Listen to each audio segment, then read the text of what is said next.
Tudo o que eu sabia era que tinha uma missão a cumprir, que nunca tivera antes, e levei-a mais a sério do que qualquer outra coisa. Não se trata de dinheiro. Outra pergunta que os jornalistas me fazem é: por que você continua trabalhando? Por que não entra em férias permanentes, já que tem todo esse dinheiro? Como Lance Armstrong afirma, não se refere à bicicleta. No meu caso, não se trata do dinheiro, trata-se da missão. Encontrei minha missão em 1974, vendo meu pai pobre ficar sentado em casa assistindo televisão. Um homem abatido e falido. Vendo meu pai em frente ao televisor, pude enxergar o futuro, não só o dele mas o de milhões de pessoas no mundo todo. Até 2015, vão surgir no mundo todo milhões de pessoas exatamente como meu pai. Pessoas inteligentes, instruídas e trabalhadoras que, não obstante tudo isso, precisarão ser amparadas pelos governos. O fenômeno será mundial e afetará cada país do mundo, até mesmo os países ricos como os Estados Unidos, Inglaterra, Japão, Alemanha, França e Itália. Em 1974, percebi que o problema era que havia gente demais na situação de meu pai, dependendo do governo para sobreviver. Meu pai rico testemunhara o crescimento desse problema e percebera que o seguro social e a assistência médica iriam se transformar em enormes problemas financeiros para os Estados Unidos e para o mundo.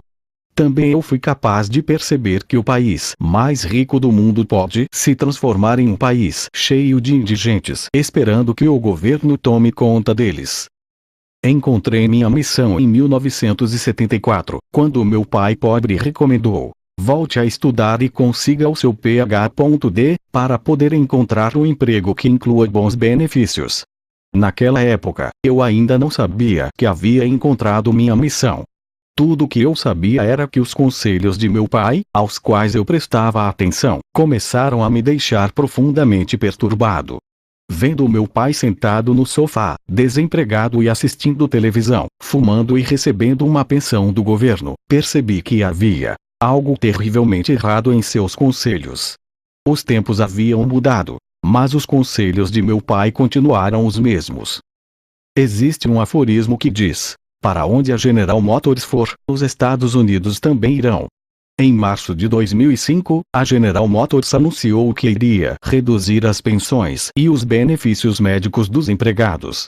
Também em 2005, os pais e os professores continuam dizendo às crianças: estude e tire boas notas, para poder encontrar um emprego que inclua benefícios. Acho que, vendo meu pai, em 1974, vi o futuro. Porque não é suficiente fazer o que se gosta. Escuto muito as pessoas dizerem: eu estou fazendo o que gosto. Ouço as dizer também: faça o que você gosta que o dinheiro aparece. Embora esse raciocínio esteja correto, há algumas falhas. A mais evidente delas é a utilização da palavra eu. A verdadeira missão refere-se a quem você ama e não a você. A missão refere-se a para quem você trabalha. Não se trata de trabalhar para você mesmo. Ainda no mesmo livro, Lance Armstrong afirma: tive uma nova sensação de propósito, que não tinha nada a ver com reconhecimento e proeza sobre uma bicicleta. Algumas pessoas não entenderão o que vou dizer, mas eu não sentia mais que meu papel na vida fosse ser um ciclista. Talvez meu papel fosse ter sobrevivido ao câncer. Minha ligação e meus sentimentos mais fortes eram relativos às pessoas que estavam lutando contra o câncer e fazendo a mesma pergunta que eu: será que vou morrer? Não se trata de você. Um amigo me pediu recentemente que conversasse com sua irmã, uma gerente que acabara de ingressar numa empresa de marketing de rede. Segundo ele, minha irmã leu seus livros e decidiu tentar a sorte, montando uma empresa de marketing de rede. Isso é bom, disse eu. Você se importaria em conversar com ela? O que é que eu podia fazer? Era um amigo e tive que concordar. A irmã veio me procurar durante seu horário de almoço. Então, por que você entrou nessa empresa e decidiu montar seu próprio negócio? Perguntei a ela. Eu estou cansada dessa corrida de ratos. Não estou progredindo no emprego. E assim resolvi tomar uma decisão depois que li os seus livros. Vou montar minha própria empresa de marketing de rede. Já pedi demissão e começarei a ser dona do meu nariz no máximo em um mês. Você é corajosa, admiti. E como foi que você resolveu montar essa empresa de marketing? Oh, eu gosto dos produtos que são oferecidos. O treinamento me pareceu bom. Mas o que eu gostei realmente foi o plano de remuneração. Posso ganhar muito dinheiro rapidamente. Tudo bem, disse eu, sem comentar a ideia de trabalhar principalmente em função do dinheiro. Quais são os seus planos? A conversa durou mais uma meia hora. Não havia muito a ser discutido, já que ela não havia nem começado. Para ser honesto com meu amigo, sugeri que ela me procurasse dali a 6 meses, para me contar como iam as coisas. Achei que, nessa época, ela teria mais perguntas reais a fazer. 6 meses de fracasso. Em meados do 6º mês, a irmã do meu amigo telefonou e quis ter outra reunião. Esta segunda reunião não foi nada agradável. Eu não vou indo lá muito bem, começou ela. Ninguém quer me ouvir. Eles simplesmente se fecham no momento em que menciono marketing de rede. Como é que vou fazer dinheiro, se eles não querem me ouvir? Você participou das reuniões de treinamento que a empresa promove? Perguntei eu. Não, eu não quero, respondeu ela zangada. A única coisa que eles fazem é me pressionar para praticar vendas. Não quero ser pressionada. Eles querem que eu traga meus amigos para as reuniões, mas meus amigos não querem. Certo, disse eu calmamente. Você leu alguns livros sobre vendas ou como influenciar as pessoas? Não. Não gosto de ler. Entendo. Mas se você não gosta de ler, pelo menos fez um curso de treinamento em vendas? Não. Tudo que esses camaradas querem é o meu dinheiro. Eu não vou dar nenhum dinheiro a eles. Certo, disse eu novamente. Mas o que é exatamente que você quer? Eu só quero trabalhar algumas horas por semana, ganhar muito dinheiro sem amolações e ter tempo e dinheiro para desfrutar a vida. Entendo, disse eu de novo, começando a rir por dentro. Diga-me o que devo fazer, disse ela de repente, revelando sua frustração. Quem sabe você consegue aquele emprego de volta, sugeri. Você está dizendo que não sou capaz de montar um negócio. Não, não é isso que estou dizendo, respondi eu. Então o que é que você está dizendo? Você não é o camarada inteligente, que escreveu todos aqueles livros. Diga-me o que está percebendo em mim. Eu sou forte. Posso aguentar. Está bem, respondi em tom mais sério. Você notou quantas vezes usou a palavra eu? Não, respondeu ela. Diga-me quantas vezes usei o que esse uso revela a você. Bom, eu ouvi você dizer. Eu não vou indo lá muito bem. Eu não quero participar do treinamento. Eu não quero ler e eu não vou dar nenhum dinheiro a eles. Está bem, eu digo muito eu. E daí? Tão delicadamente quanto me foi possível, eu disse. Montar um negócio não é algo que se refira a você. Refere-se a outras pessoas. Refere-se à sua equipe, a seus clientes, a seus instrutores e a quanto você pode ser útil para eles. Você me parece muito egocêntrica, muito voltada para você, eu mesma e os meus interesses. Evidentemente ela não gostou do que eu tinha a dizer, mas recostou-se na cadeira, ficou calada e prestou atenção. Pude perceber que ela havia ouvido o que eu dissera e estava ruminando. Recompondo-se, ela disse então, mas eu não gosto nada de ler. Não gosto de cursos de treinamento. Detesto ser rejeitada. Detesto gente obtusa que não entende o que estou oferecendo. Detesto o que estou sentindo e odeio não poder contar com um salário. Acenei com a cabeça e disse suavemente, entendo. Eu também passo por isso. Eu também detesto ler, ser treinado, pagar para que me orientem e trabalhar um tempo enorme sem ganhar nada. Mas eu faço tudo isso. Por quê? Perguntou a moça. Por que não faço por mim?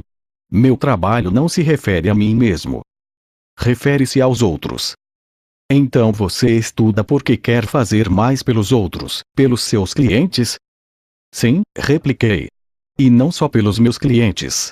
Eu estudo, treino e pratico muito pelas famílias dos meus clientes, pela comunidade e por um mundo melhor. Não se trata de mim mesmo ou de dinheiro. Trata-se de ser útil. Bom, eu também quero ser útil, explodiu ela. Estou tentando ajudar as pessoas. Está mesmo, eu vejo isso. Você tem bom coração. O problema é que, antes você precisa se capacitar a ser útil. Capacitar. O que você quer dizer com capacitar? Bem, os médicos passam anos estudando medicina, capacitando-se a ajudar seus pacientes. Não sei de ninguém que tenha largado o emprego de gerente, no dia seguinte, estivesse numa sala de cirurgia, fazendo alguma operação oftalmológica. Você sabe de alguém? Não, disse ela negando com a cabeça. Então é por isso que eu tenho que ler, treinar e praticar? Para poder ser útil para outras pessoas. Discutimos durante mais uma hora. A irmã do meu amigo era realmente bem intencionada e queria sinceramente ser útil. Ela simplesmente precisava de tempo para adquirir as habilidades necessárias para ser mais útil. Explicando as diferenças entre os pensamentos P, A, T e C, eu disse que achava que ela estava ganhando uma experiência notável como pensadora P, com sua empresa de marketing de rede. Quando ela já estava indo embora, ainda comentei: lidar com as pessoas é a coisa mais difícil de qualquer negócio. A conversa havia derivado para o livro Empresas Feitas para Vencer, e comentamos como a grandeza é uma questão de escolha e não de sorte ou oportunidade. Querendo incentivá-la, eu disse: a empresa cujos produtos você vende não a está treinando para ser boa, e sim para ser excelente no trato com as pessoas. Essa é uma habilidade que não tem preço, essencial para quem quer ser útil para o próximo. Mas é você e só você que pode optar por ser excelente. A maioria das pessoas se contenta em ser apenas boa em alguma coisa, porque isso é tudo que elas precisam para ser úteis a si mesmas. Antes de ir embora, ela perguntou: mas então nem todo mundo quer ser útil para as outras pessoas? Nem todo mundo, segundo minha experiência. Muita gente trabalha apenas para ganhar dinheiro. Poucas pessoas trabalham para serem úteis. Pessoas diferentes, missões diferentes. No próximo capítulo, mostraremos como montar uma equipe e como lidar com pessoas diferentes, que têm missões diferentes. Trata-se de uma questão muito importante, porque as pessoas trabalham por motivos diferentes. Quando seus motivos não correspondem à missão do negócio, os resultados são frequentemente caóticos e acarretam perda de tempo e dinheiro. Muitos negócios fracassam simplesmente porque, em matéria de negócios, existem pessoas diferentes, que têm missões diferentes. O poder da missão. No Vietnã, vi com meus próprios olhos um país do terceiro mundo derrotar o país mais poderoso que existe, simplesmente porque suas forças combatentes tinham um sentido mais elevado de missão. Vejo a mesma coisa nos negócios de hoje. Não há quem não tenha visto pequenas empresas como a Microsoft, a Dell, a Google e a Yahoo ultrapassarem as grandes multinacionais, deixando jovens empreendedores muito mais ricos que os tradicionais executivos que escalam a pirâmide corporativa. Hoje em dia, enquanto os velhos executivos se tornam milionários, aqueles jovens empreendedores estão se tornando bilionários. Como aconteceu no Vietnã, o que importa não é o tamanho do negócio, sim, o tamanho da missão. É por isso que falo tanto neste assunto. Já falei antes, neste mesmo livro, sobre as 3 fases de 10 anos que meu desenvolvimento exigiu. Vamos rememorar. 1. 1974, 1984, os anos de aprendizado. 2. 1984, 1994, os anos de ganhar dinheiro. 3. 1994, 2004, os anos de retribuir. Em 1974, minha missão era apenas dominar o triângulo DI. Minha missão era aprender. Foi um período conturbado em minha vida. Eu ficava frequentemente sem um centavo e vivia deprimido. A missão era a única coisa que me levava a seguir em frente. Houve períodos de meses a fio em que nada parecia dar certo. No entanto, a recordação de meu pai, sentado em sua poltrona e assistindo televisão, impediu que eu desistisse. Eu não estava aprendendo em meu benefício, sim, em benefício de meu pai e de tanta gente como ele que existe no mundo todo. Por volta de 1980, meu mundo melhorou um pouco. O dinheiro estava entrando novamente, porque eu havia aprendido muitas lições sobre o triângulo DI, especialmente os 5 níveis que vão do fluxo de caixa ao produto. Em 1980, deslocamos nossa produção para o exterior, porque era mais barato fabricar as coisas na Coreia ou em Taiwan.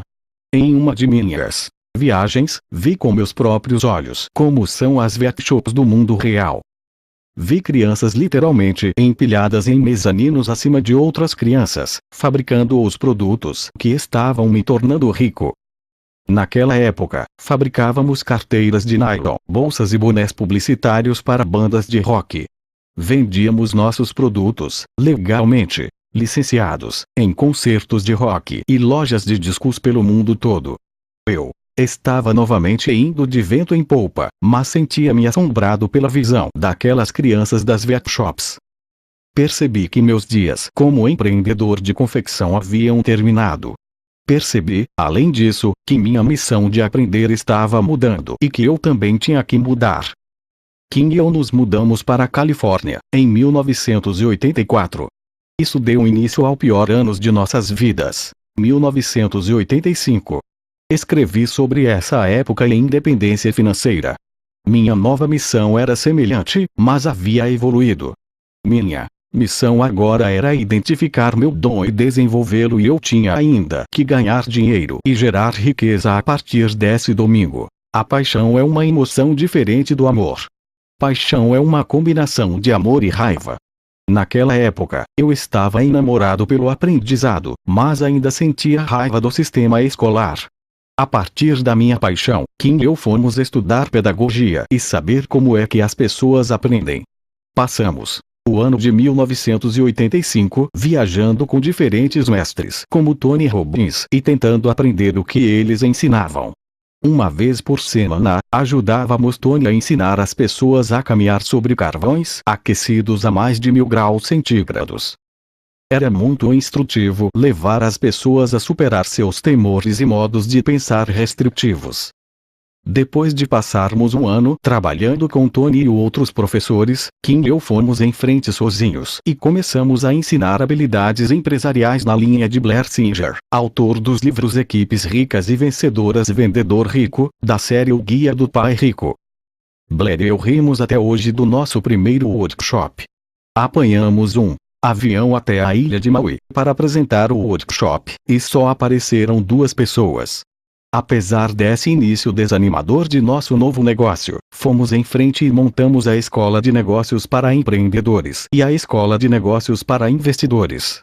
Por volta de 1990, 5 anos mais tarde, portanto, estávamos enchendo auditórios com centenas de pessoas, ensinando os princípios dos negócios e investimentos que aprendi com meu pai rico. Ao redor de 1994, Kim e eu estávamos financeiramente livres. Blair foi em frente e organizou sua própria empresa de treinamento corporativo. O mais importante foi que eu havia identificado meu dom, ensinar, mas não da mesma forma que meu pai pobre fora treinado a ensinar.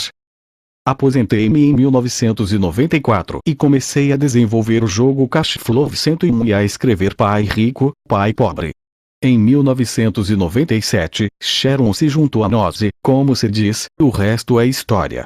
A missão de Sharon alinhava-se totalmente à nossa. Começou nossa terceira missão: devolver o que havíamos recebido, na forma de ensino financeiro e empresarial. Nossa missão era ser útil para mais gente, e assim que fizemos isso, o dinheiro começou a entrar como em um passe de mágica, quase a partir do primeiro dia.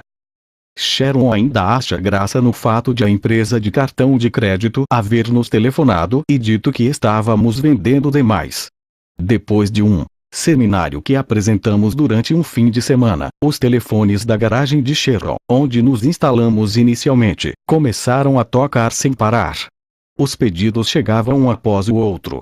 A empresa de cartão de crédito tentou desativar nossa conta porque estava certa de que estávamos vendendo drogas ou armas, de tantos pedidos que recebemos após a realização de um único evento.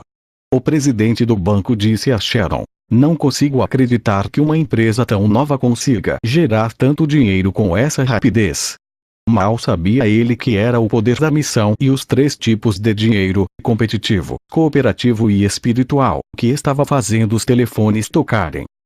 Arriscando-me a parecer arrogante, acredito sinceramente que o sucesso mundial da The Rich Dad Company não se deve a quem, Sharon e eu, como indivíduos, mas sim às pessoas a quem dedicamos nossa missão na vida. Depois que fundamos a The Rich Dad Company, nenhum de nós precisou mais trabalhar. Não se tratava mais de precisar de um emprego ou de dinheiro. Tratava-se de responder a um chamado mais elevado e executar uma obra que tinha que ser executada. Se tivesse sido apenas dinheiro, havia coisas mais fáceis que nós 3 poderíamos ter feito. Se nosso sucesso pode ser considerado sorte, então foi sorte espiritual. Não há outra forma de explicá-lo. Houve simplesmente magia e sorte demais para que pudéssemos atribuí-lo unicamente à nossa capacidade em matéria de negócios. Em seu livro The Value of Art, Steven Pressfield afirma: "É posto em movimento um processo, através do qual o céu vem inevitável e infalivelmente nos ajudar. Forças invisíveis juntam-se à nossa causa e as descobertas inesperadas reforçam nosso propósito." E Lance Armstrong diz: "Não se refere à bicicleta." Antes de pedir demissão, lembre-se dos 3 tipos de dinheiro e do fato de um não ser melhor que o outro. O dinheiro competitivo, por exemplo, não é melhor nem pior que o dinheiro cooperativo ou espiritual. A concorrência tem seu lugar nos negócios. A concorrência mantém os preços baixos e a qualidade elevada. Mantém o pessoal das empresas ativo e as pessoas atentas. Se não houvesse concorrência, haveria menos produtos novos e novidades que modificam nossas vidas. Sem a concorrência, estaríamos nos aproximando de uma economia centralmente controlada, do tipo comunista. Não houvesse a concorrência, haveria menos necessidade ou incentivo para os empreendedores. Se você estiver em vias de se transformar em empreendedor, sua primeira missão é dominar o triângulo DI, especialmente os níveis que vão do fluxo de caixa ao produto. Se você não entender o triângulo DI e não se empenhar continuamente em dominar os 5 níveis, pode ser que você não seja competitivo e nem mesmo sobreviva. Se você não for competitivo, achará difícil ser cooperativo e trabalhar pelo dinheiro cooperativo. É difícil ser cooperativo no mundo dos negócios quando se tem um negócio mal concebido ou pessoal inadequado. Seria como jogar futebol com um companheiro de equipe com uma perna engessada. Como foi dito em capítulo anterior, o triângulo DI é na verdade aplicável aos 4 quadrantes do quadrante cash flow. As pessoas classificadas no quadrante, por exemplo, também têm um triângulo DI. Caso enfrentem dificuldades financeiras, o triângulo facilitará o diagnóstico dos problemas, bastando que elas analisem suas vidas privadas sob a óptica do triângulo DI. Muitos empregados enfrentam dificuldades financeiras por serem deficientes em relação ao nível do fluxo de caixa. Mesmo que recebam um aumento salarial, essa deficiência irá mantê-los financeiramente pobres. Os fuzileiros navais me ensinaram que a missão começa no âmago e na alma da organização. Se não houver dedicação à missão, a organização não terá alma. É por isso que tiramos uma tarde de folga para jogar os jogos ou conversar sobre investimentos, negócios e gerência financeira. Praticamos aquilo que recomendamos e vivenciamos nossa empresa como uma missão. Todos os empregados são incentivados a iniciar seus próprios negócios ou carteiras de investimentos, de forma que possa um dia sair da empresa e ficar bem. Não queremos empregados fiéis. Queremos empregados leais, que planejem se tornar financeiramente livres e sair da empresa. Uma observação: alguns empregados da Rich Dad atingiram a independência financeira. Só não saíram da empresa porque não quiseram, o que para nós constitui outra bênção quando se é fiel à missão. Não queremos que nossos bons empregados saiam. Comemoramos quando eles se tornam financeiramente livres, porque essa é a missão da The Rich Dad Company. Lembre-se, portanto, antes de se demitir, que sua missão começa no seu âmago, na sua alma e no seu coração e se expressa através daquilo que você faz, e não apenas do que você diz. As percepções de Sharon. Lição 6. As melhores respostas vêm do coração, e não da cabeça. Até aqui falamos dos 5 níveis de tarefa do triângulo DI, que fazem parte integral do sucesso de qualquer negócio. Mas vamos voltar um pouco atrás e analisar o que mantém reunidas as 5 tarefas, a estrutura de um negócio bem-sucedido, os 3 lados do triângulo DI: missão, equipe e liderança. O verdadeiro propósito do negócio é a missão. Desde o momento que nos associamos, Robert, Kim e eu concordamos que a missão da The Rich Dad Company seria elevar o bem-estar financeiro da humanidade. Quando se discute a missão de uma empresa, discute-se na verdade 2 missões: a missão comercial e a missão espiritual do negócio. Cabe então a pergunta: pode-se iniciar um negócio apenas com a missão comercial e mesmo assim lucrar e ter sucesso? Sem dúvida. Mas o negócio que adota uma missão espiritual adota um propósito mais elevado, que permite às outras pessoas se alinharem com essa missão espiritual. Temos muitos parceiros que se juntaram à nossa missão espiritual e trabalham para elevar o bem-estar financeiro da humanidade. Com a missão espiritual agindo como força motriz da nossa empresa, o dinheiro apareceu sozinho. Se houvéssemos nos concentrado apenas no dinheiro competitivo, vendendo produtos de aperfeiçoamento financeiro, esses mesmos parceiros talvez não tivessem ficado conosco. E você perguntaria: somos competitivos? Sem dúvida. Somos cooperativos? Sem dúvida. Somos espirituais? Sem dúvida. Fazemos tudo o que está ao nosso alcance para nos concentrarmos na missão espiritual. As pessoas nos apresentam frequentemente ideias e oportunidades que poderiam ser financeiramente benéficas para a The Rich Dad Company. Fomos procurados, por exemplo, por gente que queria iniciar um fundo de Rich Dad, bem como um consórcio de investimento em imóveis. Mas quando analisamos realmente as propostas, percebemos que a motivação das equipes reunidas por essas pessoas era mais voltada para o lucro e, sendo assim, não somaria forças à missão espiritual da nossa empresa: elevar o bem-estar financeiro da humanidade. As iniciativas teriam provavelmente elevado nosso bem-estar financeiro, mas essa não é na realidade nossa missão. Na verdade, nossos parceiros em potencial ficam quase sempre confusos, porque frequentemente damos mais do que eles pedem ou conseguimos que eles recuperem seus investimentos mais rapidamente do que queriam. E por que fazemos isso? Bem, na verdade sabemos que, se facilitarmos inicialmente o sucesso de nossos parceiros, eles se tornarão mais propensos a apoiar a missão e os esforços na nossa empresa.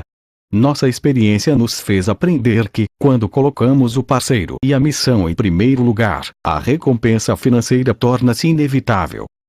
Cabe perguntar se cometemos erros ao longo do caminho. Sim, sem dúvida que cometemos.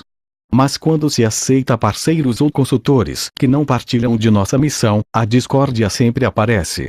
Tivemos até consultores que seriam incapazes de repetir o enunciado da missão da The Rich Dad Company. Essa incapacidade revelou que eles não estavam alinhados com nossa missão espiritual e, portanto, não são mais nossos consultores. Estamos melhorando cada vez mais para identificar pessoas que não estão alinhadas com nossa missão espiritual. Ouvimos o que as pessoas têm a dizer, e vamos mais além. Quando elas dizem "estamos aqui para ajudá-los", sabemos que é melhor escapulir da proposta. Na maioria dos casos, a verdadeira finalidade de gente assim é tirar vantagem da popularidade da marca Pai Rico. Por outro lado, quando alguém diz "quero me incluir entre os que ensinam as pessoas a lidar com o dinheiro", então nos dispomos a ouvir. Como dizia Pai Rico, quanto mais gente se ajuda, mais rico se fica. Você, que planeja montar um negócio, qual a sua missão? Você tem uma missão tanto comercial quanto espiritual. A sua missão é capaz de constituir a base do triângulo DI? É o objetivo da missão que determina o produto. Por que a maioria dos pequenos negócios continua pequena? Perguntei um dia ao meu pai rico. Boa pergunta. Eles continuam pequenos porque existe alguma deficiência em seus triângulos DI, respondeu ele. É duro passar do quadrante A para o quadrante D quando o triângulo DI não é suficientemente sólido. Estados Unidos, uma nação de pequenos negócios. Em 2005, os Estados Unidos chegaram à casa de aproximadamente 16 milhões de negócios. 80% destes são pequenos negócios que têm 9 empregados ou menos. 80% dos empregos dos Estados Unidos estão nos pequenos negócios. Os pequenos negócios representam 53% do PIB, o Produto Interno Bruto da nação. Nascem aproximadamente 150 mil novos negócios por mês e, ainda mensalmente, desaparecem outros 150 mil. Depois do naufrágio, existe um velho ditado que diz o que vale a pontaria. Embora seja verdade, existe uma alça de mira que é mais nítida que as outras.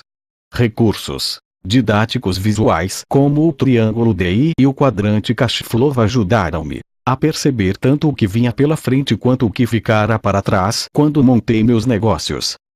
Depois do desastre com meu negócio de carteiras de nylon para surfistas, o fato de poder contar com um quadrante e o triângulo como recursos visuais foi como colocar óculos novos ou uma lupa. Salvei o que foi possível salvar do naufrágio do negócio. Era evidente que o sucesso inicial e a incompetência posterior haviam nos arrasado. Mas no entanto percebi que, por trás do sucesso, sempre existiram fatores mais profundos e mais obscuros que nos levaram ao desastre. Sendo honesto comigo mesmo e observando o quadrante cash flow, ficou cristalinamente claro por que havíamos fracassado. A verdadeira causa havia sido a arrogância juvenil. O sucesso logo no início da minha vida de empreendedor foi como se alguém tivesse me dado um Corvette e meia dúzia de cervejas e recomendado em seguida: dirija com segurança. Observando seu quadrante a seguir, fica fácil perceber minha arrogância. Em 1976, meu grande amigo Larry Clark e eu mesmo estávamos no quadrante, trabalhando como vendedores da Xerox. E já que estávamos no topo da lista de vendedores, achamos que sabíamos todas as respostas. Quando elaboramos nosso plano de negócios, achamos que éramos dois Evel Knievel e podíamos saltar sobre o Grand Canyon de motocicleta. Ou seja, acreditamos que poderíamos pegar um atalho para chegar ao quadrante D. Em vez de passar pelo quadrante A, planejamos envenenar nossas motos e saltar do quadrante e para o quadrante D em vez de descermos de para pela encosta do canyon e depois subirmos de um para D, pela encosta do outro lado. Resolvemos pular sobre o abismo. Até mesmo Evel Knievel foi suficientemente cauteloso para dar o salto com um paraquedas fixado na motocicleta. Nós não. Em vez de Evel Knievel, parecíamos mais dois Willie Coyote perseguindo papaléguas até ultrapassar a borda do despenhadeiro, antes de perceber que não tinha mais o chão firme debaixo das patas. Em algum momento entre 1978 e 1979, percebemos que não tínhamos nada além de um espaço vazio sob nós. Quase chegamos ao quadrante D. Na verdade chegamos a tocar nas bordas, mas foi a debilidade de nosso triângulo DI que nos mandou pelo despenhadeiro abaixo. Não foi nada bonito e doeu muito. Hoje, sei como o coiote se sente naquela situação cada vez que vejo um desenho animado do Papaléguas. Bip bip. Os desastres são bons quando sobrevivemos. Entre 1979 e 1981, eu me sentia como se fosse uma espécie de DAC examinando os escombros de um avião. Meus sócios haviam se transferido para outro negócio e seus lugares foram ocupados por dois sócios novos. Um deles foi meu irmão John, que, além de grande sócio no negócio, foi um enorme sustentáculo moral. Reviramos juntos os escombros e montamos um novo negócio, desta vez menor. Voltamos do D para o A. Em 1981, nosso belo negócio reduziu de tamanho e formou uma joint venture como uma estação de rádio local. Criamos o que é até hoje, ao que se saiba, o programa de merchandising de maior sucesso na história do rádio, o programa 98 Rock. O carro-chefe do programa era uma camiseta preta com um splash vermelho e branco, proclamando aos berros 98 Rock FM, Honolulu. Nossas lojas 98 Rock em Honolulu atraíam milhares de adolescentes que faziam fila para comprar milhares de camisetas e outros acessórios.